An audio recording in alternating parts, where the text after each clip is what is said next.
The problem with being a financial crimes investigator for the U.S. Treasury Department is that your family never understands why you have unusual things in your home. Cash in unmarked bills. Documents with serial numbers. Evidence bags with chain of custody labels. To them, it all just looks like money and paperwork. To me, it's the difference between solving federal crimes and going to prison. I'm Jennifer Hayes, 32 years old, and I've worked for Treasury's Financial Crimes Enforcement Network, FinCEN, for 7 years. I investigate money laundering, fraud, counterfeiting, and financial crimes that cross state and international borders. My security clearance is top secret. My cases involve tracking millions of dollars through shell corporations, offshore accounts, and criminal enterprises. And sometimes, my cases require me to temporarily store evidence at my residence while we prepare for raids and arrests. Which is how I ended up with $50,000 in marked bills sitting in my home safe 2 weeks ago. My family has never understood what I do. They know I work for the government.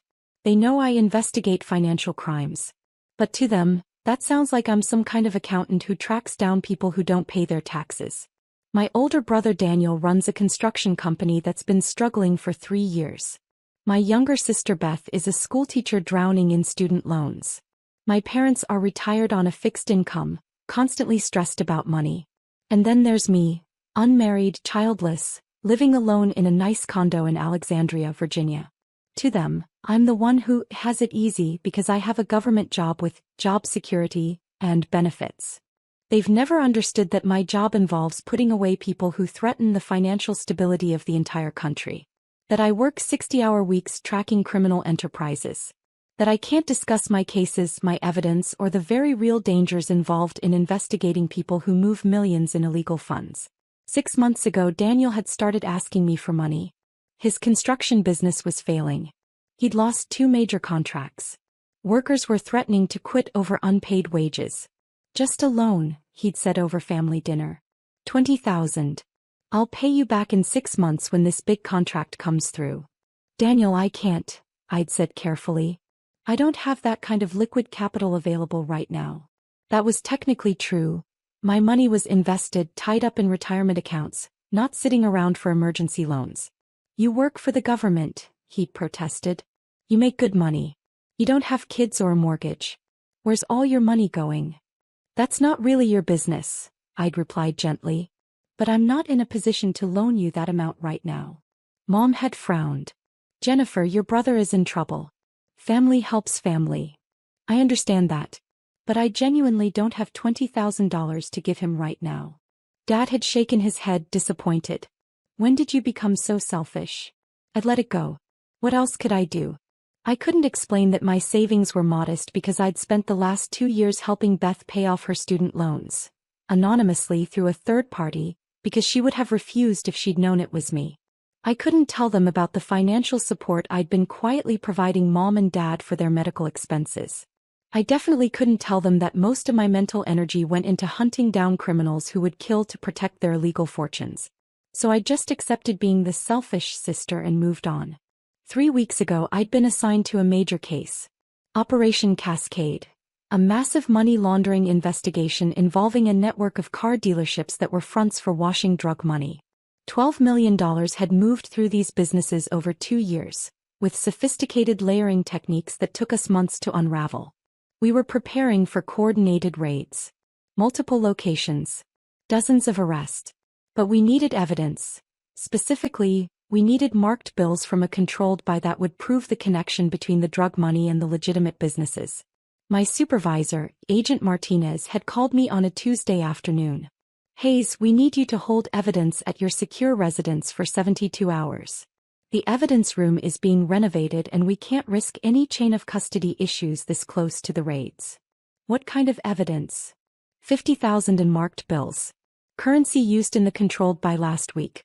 We need it secured until Friday when the raids execute. I'd hesitated. My residence is approved for evidence storage? You completed the certification last year. Your safe meets requirements. This is standard procedure. We've got 3 other agents holding evidence at their homes this week while the renovation completes. Understood. When do you need me to take custody? Today. 4 p.m. Sign the transfer logs and secure it until Friday morning. The raids execute at 6 a.m., and we'll need that evidence in court by noon. So I'd taken custody of $50,000 in marked bills. Each bill cataloged, serial numbers recorded, placed in sealed evidence bags with tamper-proof tags. I'd signed chain of custody documents. I'd transported it to my condo, placed it in my certified safe and set my security system. Standard procedure. I'd done it half a dozen times before with various evidence. But this time Thanksgiving was on Thursday. And my family wanted to host Thanksgiving at my place. I'd tried to decline. Why don't we do it at Mom and Dad's like usual? Your place is bigger, Beth had said. And it's in the middle, easier for everyone to get to. Plus your kitchen is nicer, Mom had added. We could really spread out. I'd been stuck. Saying no would have caused questions, hurt feelings, more accusations of selfishness. And I'd rationalized that the evidence was secured in my safe in my bedroom behind a locked door. The family would be in the living room and kitchen. There was no way they'd access it. So I'd agreed. Thursday morning I'd woken early to start prep. The turkey, the sides, the endless cooking that Thanksgiving required. My safe was locked in my bedroom closet. The bedroom door was locked. The evidence was secure. The family started arriving at noon. Mom and Dad first, then Beth with her boyfriend, then Daniel with his wife Melissa and their 2 kids. Everyone brought dishes, wine, stories about their weeks. I'd been genuinely enjoying it. The stress of the case had been wearing on me, and it was nice to have family around, even if they didn't understand my life. The kids were playing. The food smelled amazing. For a few hours I could just be Jennifer, the sister and daughter, not Special Agent Hayes tracking down millions in laundered money. We'd sat down for dinner at 3 p.m. Turkey, stuffing, cranberry sauce. The whole traditional spread. Conversation flowed. Daniel talked about a potential new contract. Beth discussed her students. Mom and Dad reminisced about past Thanksgivings. Then halfway through the meal Daniel had said something that made my blood freeze. So, Jenny, interesting thing. I was looking for your bathroom earlier and accidentally opened your bedroom door instead. My fork had stopped midway to my mouth. My bedroom door was locked. Yeah, the lock's kind of loose. Popped open when I turned the handle. Anyway, I noticed your closet door was open and I saw your safe. The room had suddenly felt very small. You went into my bedroom? After finding the door locked. By accident, he'd said defensively. But yeah, I saw the safe. Big one. Professional grade. Made me curious about what you keep in there. None of your business, I'd said quietly. That door was locked for a reason, Daniel. Mom had frowned. Jennifer, don't be rude. Your brother was just making conversation. The conversation involves him entering my locked bedroom without permission and commenting on my personal property. Family doesn't need permission, Dad had said. What are you hiding that you're so defensive about? I'd taken a breath, trying to stay calm. I'm not hiding anything. I'm setting appropriate boundaries. My bedroom was locked. That should have been respected. Daniel had shrugged. Whatever. I'm just saying that's a serious safe. Government issue looks like. What's in there? Gold bars? Secret documents. It's none of your concern. Come on, he'd pressed. You're being weird about this. What's in the safe, Jenny? Daniel, drop it. But he hadn't dropped it. And that's when everything had gone wrong.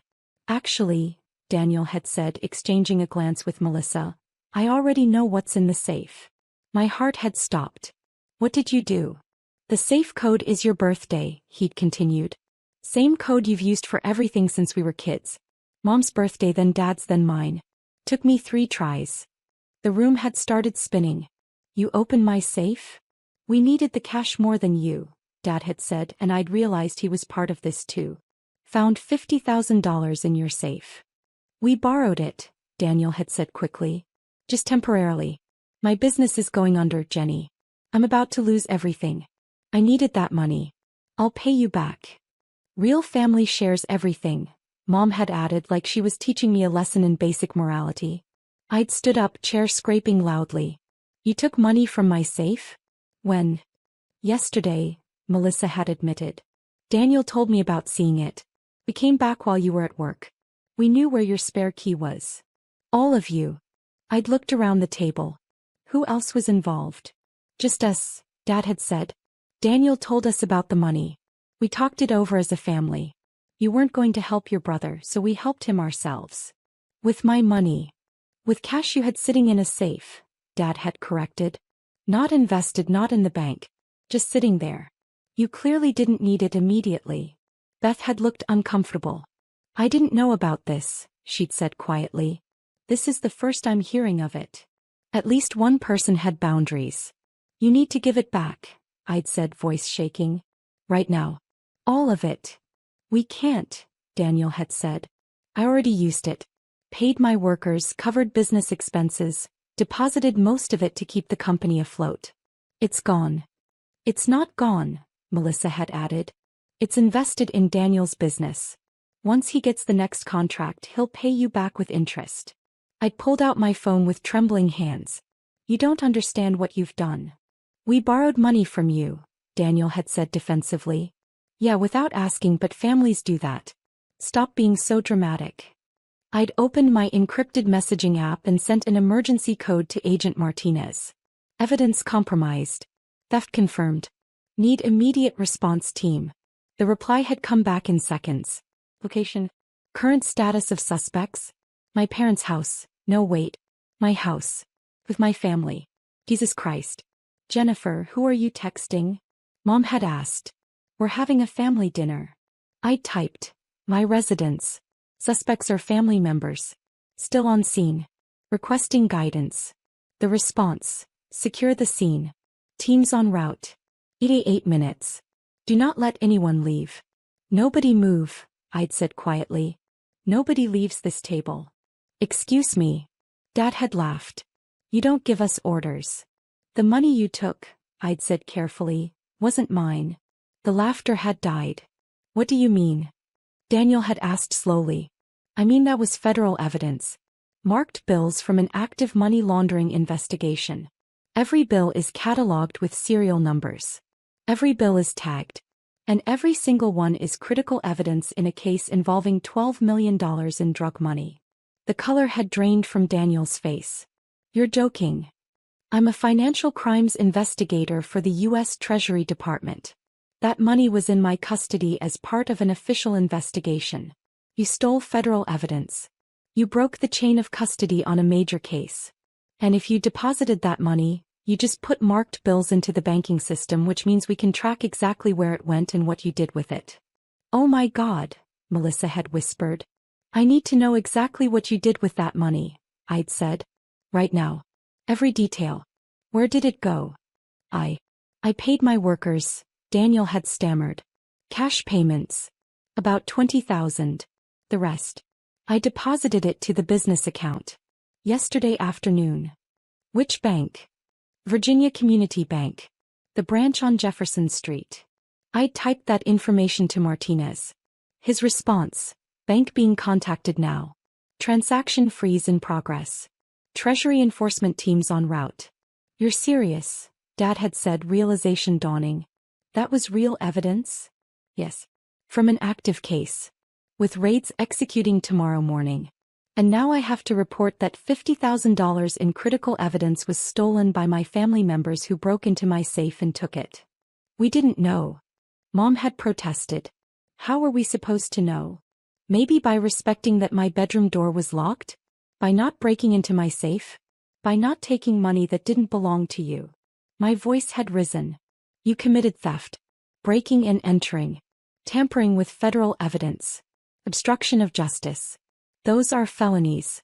Plural. Beth's boyfriend had stood up. I think we should go. We weren't involved in this. Nobody leaves, I'd said firmly. Treasury enforcement teams are already en route. If you try to leave, that's fleeing the scene of a federal crime.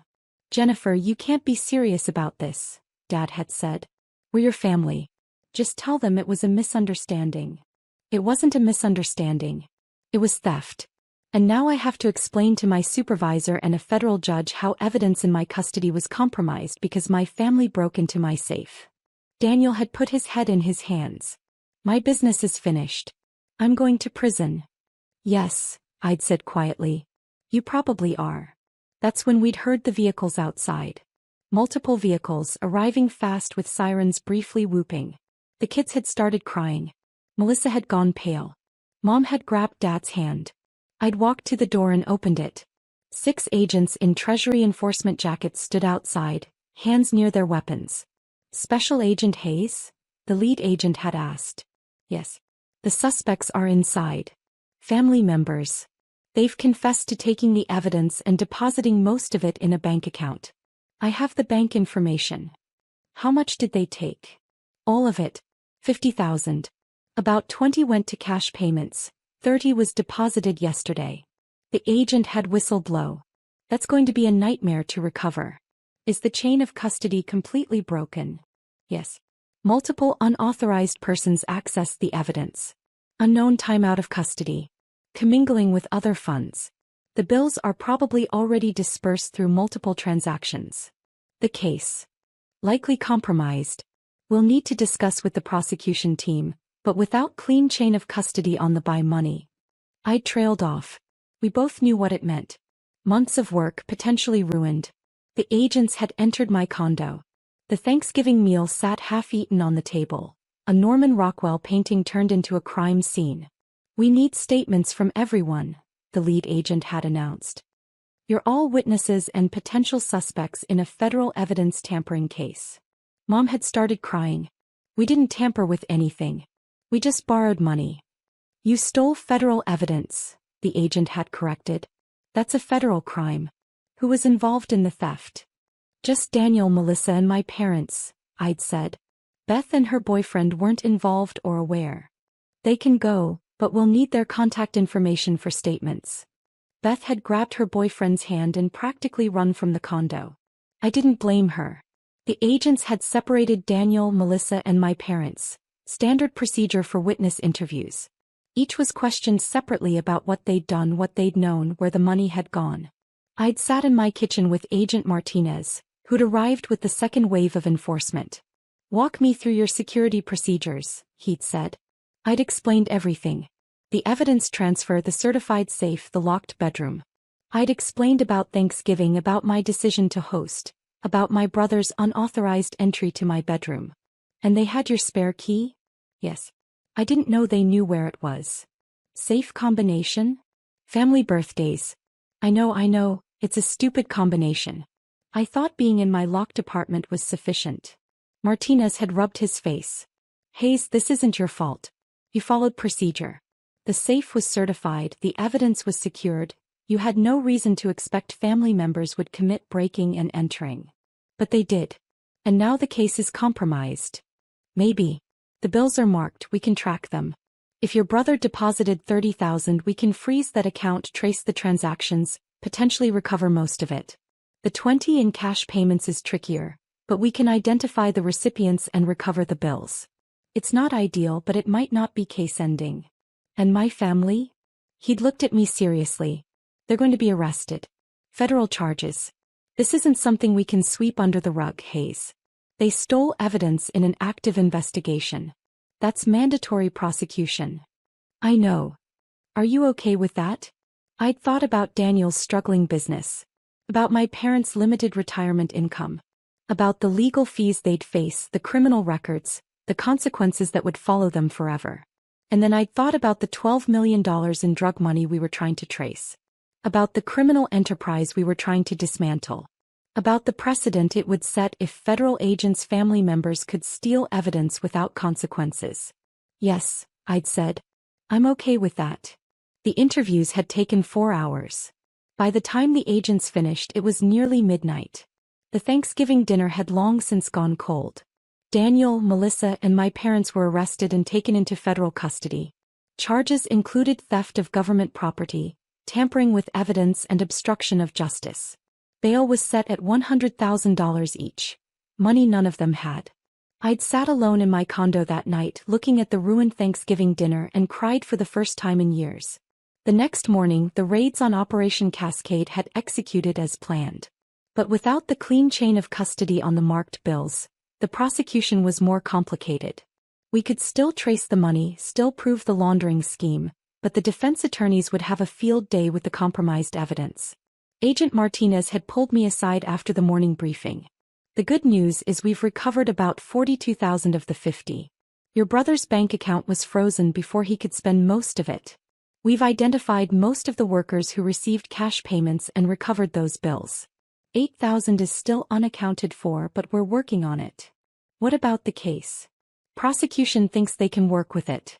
The marked bills are documented evidence of commingling, which actually helps prove the money laundering charge. It's not what we wanted, but it's not case-ending. The defense will argue chain of custody issues, but we've got enough other evidence to make the charges stick. And my family? Your brother and sister-in-law are facing 5 to 7 years.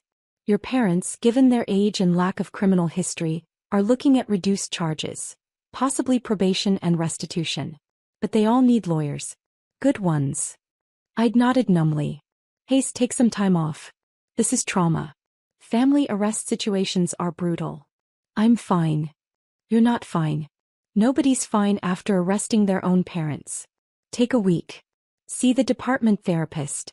That's an order, not a suggestion. So I'd taken the week. But I hadn't seen the therapist, not yet.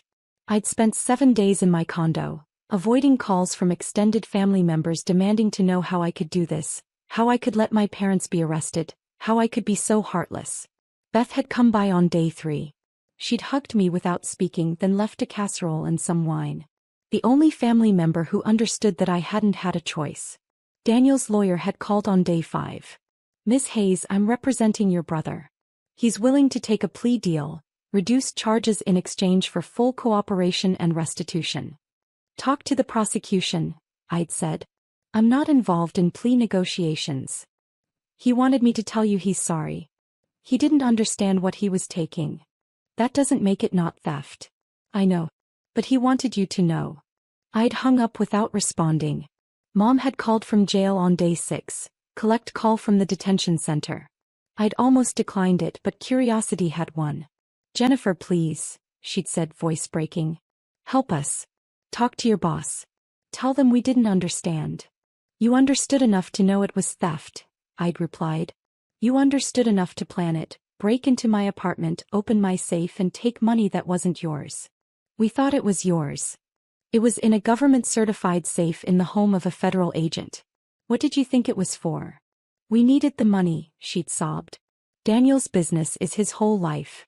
We were trying to save him. By stealing federal evidence. Mom, do you understand what you've done? Not just to yourselves but to my case? To my career? I'm under investigation now because evidence in my custody was compromised. We didn't think. Exactly. You didn't think. You saw money and took it. And now you're in jail facing felony charges. Please, Jennifer. We're your parents. And I'm a federal agent who took an oath. That oath doesn't have an exception for family members. She'd cried until the call time expired. 3 weeks later, I sat in the prosecution's office while they outlined the plea deals. Daniel would plead guilty to theft of government property and obstruction of justice. 42 months in federal prison, followed by 3 years supervised release, and full restitution of $50,000 plus investigation costs. Melissa would plead guilty to conspiracy and accessory charges. 24 months in prison, supervised release and joint restitution. Mom and Dad, given their age and minimal involvement, would plead guilty to misdemeanor theft charges. No prison time but 3 years probation, $10,000 fines each and restitution payments. What about the case? I'd asked. Operation Cascade? Complicated but viable, the prosecutor had said. The defense is arguing chain of custody issues, but we're using the marked bills your family spent as evidence of money laundering, showing how easily drug money integrates into legitimate commerce.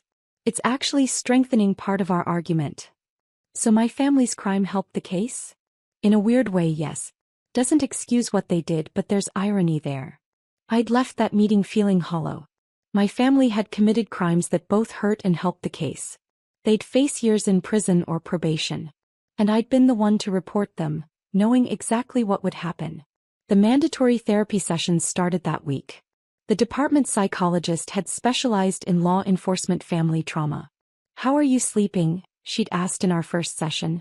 Not well. Nightmares? No. Just lying awake thinking about Thanksgiving dinner. Wondering if I should have done something differently. Like what? Not hosted. Kept the evidence at the office somehow. Better safe combination. Hidden the safe. Something. You followed proper procedures. Your family committed crimes. That's not your fault. They're still going to prison because I reported them. They're going to prison because they stole federal evidence. You did your job.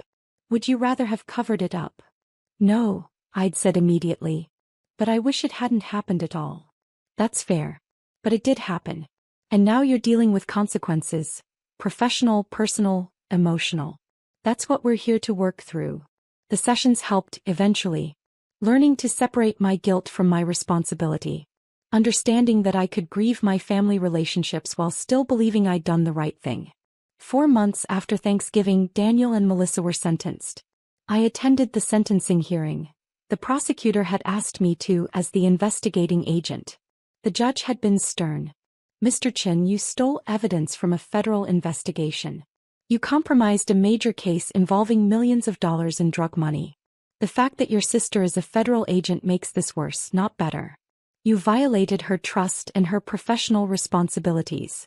Do you understand the severity of what you've done? Yes, Your Honor, Daniel had said quietly.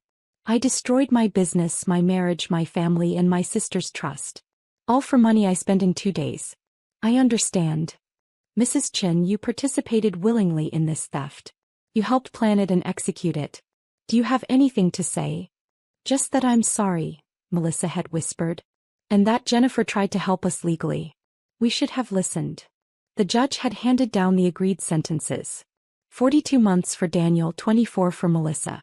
They'd report to their designated facilities within 30 days. Mom and Dad had been sentenced separately, receiving their probation and fines with stern warnings about the consequences of violating probation. After the hearing, Daniel had approached me in the hallway. A marshal stood nearby. He was technically still in custody. Jenny, I don't expect forgiveness, he'd said. But I want you to know I understand now. What you do matters. The rules matter. And I'm sorry I didn't respect that before. Okay, I'd said simply. Will you visit? When I'm in prison? I'd thought about it. Really thought about it. I don't know, I'd finally said. Maybe. Eventually. But right now I need space. He'd nodded, eyes wet. I understand. Take care of yourself, Jenny. They'd led him away. Beth had found me in the parking lot afterward. You okay? Not really. Yeah. Me neither. She'd put her arm around my shoulders. For what it's worth, I think you did the right thing. I'm sorry it had to be you who did it. Thanks. Mom and Dad are furious with you. They think you should have covered for them. I know. I told them they were wrong. That they committed crimes and you did your job. I don't think they want to hear it, but it's true. Doesn't make it easier. No, Beth had agreed. It doesn't. But it's still true. 6 months after Thanksgiving, Operation Cascade concluded with guilty verdicts on all major charges. 12 defendants convicted of money laundering, fraud, and racketeering. The marked bills my family had stolen and spent became evidence that helped demonstrate how drug money moved through legitimate channels. The judge in that case had actually referenced my family's theft in his ruling. The fact that federal evidence could be stolen and immediately integrated into normal commerce demonstrates the very money laundering techniques this case prosecutes. Agent Martinez had brought me the news. Your family inadvertently helped convict the people we were investigating. That's got to feel complicated. Everything about this feels complicated. How are you holding up? Day by day. Therapy helps. Time helps. But I still wake up sometimes thinking about that Thanksgiving dinner. The one where you arrested your parents? Yeah. That one. He'd smiled sadly. For what it's worth, Hayes, you handled an impossible situation with integrity. Not many agents could have made that call. Didn't feel like I had a choice. You didn't. But you still made it. That takes courage. A year after Thanksgiving, I visited Daniel in federal prison in West Virginia. Beth came with me, moral support. Daniel looked older, thinner. Prison had been hard on him, but he was surviving. Thanks for coming, he'd said when we sat down in the visiting room. Wasn't sure I would, I'd admitted. But Beth convinced me. I'm glad she did. He'd looked at me carefully. You look good. Better than at the sentencing. Therapy. Time. Accepting that I can't change what happened. I wrote you letters, he'd said. Never sent them. Didn't think you'd want to hear from me. Probably wouldn't have read them right away, I'd agreed. But maybe eventually. I've had a lot of time to think in here. About what I did. Why I did it. And I realized. I always resented you a little. You had the stable government job, the security, the success. I was struggling with the business, always stressed about money. And I took that out on you by not respecting your boundaries. Yeah. You did. I'm sorry. For all of it. For breaking into your safe, for stealing the money, for not listening to you about the loan, for all the years I dismissed what you do. You were right to turn me in. I committed crimes. I deserved the consequences. It was what I'd needed to hear for a year. But hearing it didn't magically fix everything. I appreciate that, I'd said carefully. But we're not okay, Daniel. Maybe someday, but not yet. I know. I just wanted you to know I get it now. What you did was right. I'm not angry anymore. Good. Because I'd do it again if I had to. He'd smiled slightly. I believe you. That's actually comforting in a weird way. Knowing you have principles you won't compromise, even for family. We talked for the rest of the visit. Carefully neutral topics about Beth's teaching, about my work, what I could discuss. About his plans for after release. It wasn't forgiveness, but it was something. Beginning, maybe. Mom and Dad never came around. They completed their probation, paid their fines and restitution, but they never forgave me for not covering for them. The last time I'd spoken to Dad, he'd said, "You chose your job over your family." I don't know if I can forgive that. I'd replied, I chose my oath over protecting criminals. Even if those criminals were family. And I can live with that. We hadn't spoken since. Beth and I stayed close. She was the only family member who fully understood that I'd been in an impossible position and had chosen the only ethical path available. 2 years after Thanksgiving, I received a promotion. Supervisory Special Agent, leading a team of financial crimes investigators. The promotion included a commendation for exceptional integrity in the face of personal hardship. The commendation cited my handling of the evidence theft, my immediate reporting, my cooperation with the investigation. It praised my commitment to duty even when that duty required tremendous personal sacrifice. I kept the commendation in my desk drawer, not displayed. Some achievements feel too complicated to celebrate. My therapist asked me once if I regretted what I'd done. No, I'd said. But I regret that it had to happen. I regret that my family put me in that position. I regret that doing the right thing cost me most of my family relationships. But not the choice itself? Not the choice itself. If I'd covered it up, I'd have violated my oath, compromised an investigation, and become a criminal myself. That's not who I am. Even if it means being alone? I'd thought about that. Really thought about it. Even then, I'd said. Because integrity isn't about doing the right thing when it's easy. It's about doing the right thing when it costs you everything. And it had cost me nearly everything. But I still had my integrity. My career. My self-respect. The knowledge that when tested I'd chosen principle over comfort, duty over family loyalty, justice over personal cost. Some people would say that makes me cold. Heartless. That I chose wrong. But somewhere 12 people were in prison for money laundering because Operation Cascade succeeded. Millions in drug money had been seized. A criminal enterprise had been dismantled. And none of that would have happened if I'd covered up my family's theft. So yes, I'd lost my family. But I'd kept my integrity. And in the end, that was the only choice I could live with. Even if it meant living with it alone.